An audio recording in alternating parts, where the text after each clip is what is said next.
Aquest proper dijous farà 150 anys que els cirerers de París van començar a florir en allò que es va anomenar la Comuna de París, que va suposar el primer gran exercici de violència del poble de París, d'aquella gent que moria als carrers i que moria als tallers contra els palaus i la vida plena de luxes de Napoleó III.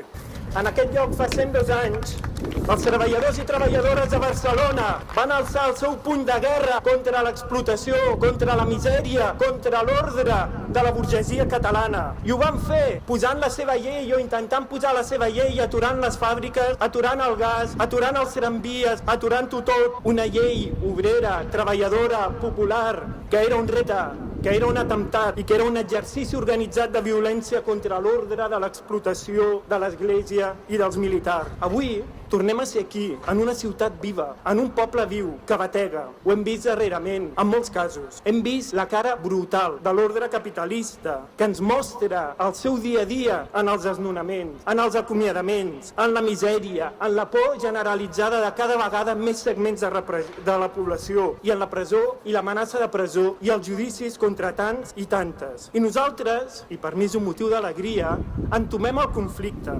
perquè el conflicte hi és, el conflicte existeix i el conflicte ens defineix col·lectivament. Sempre que hi ha opressors i l'opressió hi és, hi ha oprimides i oprimits. Sempre que hi ha explotació, hi ha explotades i explotats. Reconèixer que el conflicte existeix ens fa ser vius, ens fa ser una eina de lluita, ens possibilita canviar-lo. I això ho veiem en les oposicions als desnonaments, que cada dia o gairebé cada dia succeeixen a algun lloc o altre de Catalunya.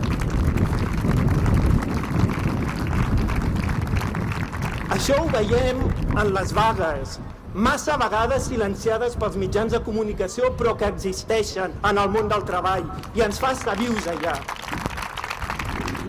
I això ho veiem en bloquejos de centres de logística, ho veiem en l'oposició al feixisme als carrers, ho veiem en tants i altres llocs de manera meridianament clara, també ho veiem en les flames, en les barricades i en els caixers trencats. També és la nostra acció col·lectiva.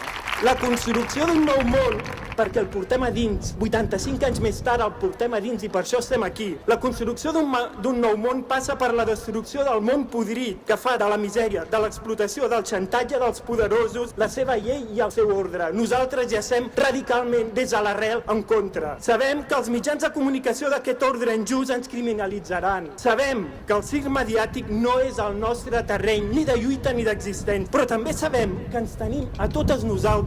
També sabem que som totes nosaltres, que som milers, que som majoria i que ens tenim a nosaltres per ajudar-nos perquè som els anònims i les anònimes que hem mogut la història i que hem aconseguit els grans beneficis que ha tingut la humanitat al llarg del temps. La nostra acció política, que és la nostra acció col·lectiva, passa per la nostra capacitat de desemmascarar aquest vell ordre. No existeix cap oasi, no existeix ni català, ni espanyol, ni europeu, no hi ha oasi. L'única democràcia que existeix és aquesta que es basa, que imposa el silenci de la majoria, que ens imposa asseure'ns sense fer res, que ens alega només el rol d'espectadors dels esdeveniments. És la democràcia del calla i treballa i nosaltres diem que no és la nostra democràcia. Ho hem vist i per desgràcia en tenim molts exemples. La nostra acció política passa per construir accions efectives. La nostra acció política passa per violentar aquest poder que ens oprimeix. Passa, primer de tot, per subvertir l'ordre i obrir espais de llibertat. Segon, passa també per construir contra poders col·lectius. Fa uns dies, no gaire lluny d'aquí, en aquesta mateixa ciutat de Barcelona, aquests empresaris i empresàries que mercadegen amb la vida de totes nosaltres van afirmar obertament que ells eren al poder. Clar que sí que ho són, però nosaltres afirmem que nosaltres estem aquí per construir obertament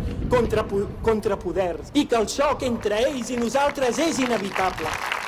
De les flames, dels bloquejos, dels braços caiguts a les vagues, de la reivindicació del conflicte i de fer-nos forts en ells, en sortirà també la construcció d'aquests contrapoders, fora del capital i fora de les institucions. I per això és imprescindible que siguem organitzades. En un punt hi ha d'haver l'acció, però en l'altre punt hi ha d'haver l'organització. I és a la unió d'aquests dos punts que neix el nostre projecte. No només la confrontació directa, sinó també la creació de contrapoders veritables que han de ser les veritables llavors d'aquest nou món que, com deia, seguim portant.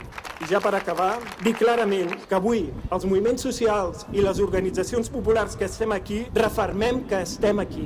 Refermem que el nostre camí, el nostre compromís en aquest camí de lluita i de l'alliberament hi és real, que sabem que derivaran el xoc i en el conflicte, perquè ells són el poder i nosaltres som la seva destrucció. Som els contrapoders populars i som el futur de la immensa majoria de la població.